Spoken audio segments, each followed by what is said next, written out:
that gentleman. Chenro mar reso jogo mabende lu ne odiyo e masira mabende ne otimre Elgeyo Marakwet odonjo odiochienge mar ang'wen kawuono ka riwruoge mabende opogore dhi nyime kod reso jogo mane masira no ojuko kokalo kuom miyogi chiemo. Masira mar sienyruok mar lo ne otimre gwenge mag Keyo North kama ne okelo tho mar ji makwan giromo 32 nyaka chop sani.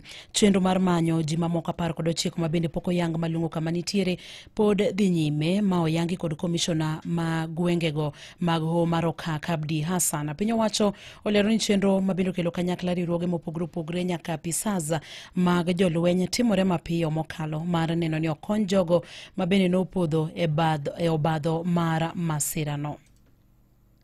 Ninashukuru kwa sababu serikali imejitolea kuhakikisha kwamba janga hili limeshughulikiwa jinsi inavyowezekana, and we want to thank our CS and the entire government machinery for availing themselves to come to this place to support and mitigate the effect of landslide and the excessive floods or flooding that we witnessed here. So far we have lost 32 people, we have 31 who are injured, and we have 19 who are still missing. So tumekuja hapa ili tuangalie hii barabara, haswa barabara hii, ili tuweze kusaidia wananchi kupata relief support in terms of chakula, maji, matibabu, na pia kufungua barabara ili wananchi wanaweza kutembea hapa na pale.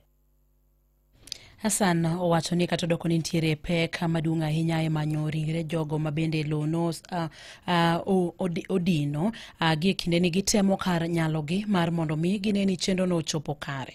Tuko na changamoto nyingi kwa sababu kwanza communication, yani mawasiliano, kuna changamoto. Kulikuwa kuna pia matatizo ya umeme ambayo imerekebishwa hivi sasa. Mkiangalia hali ya anga bado ni tete, na vile kuna udongo, kuna maji, kuna mawe, na mambo yanakuwa magumu kwa sababu iwapo hakuna mawasiliano tunaweza kupata changamoto katika ile inaitwa search and rescue. Lakini hata hivyo tumepambana na ndio tumeweza kupata hawa wananchi ambao waliathirika 32, na wale wengine wote tuliweza kuwapata na kuwapeleka pahali waendelee kupata matibabu, na wale ambao tunawapumzisha. Ningetaka kusema ya kwamba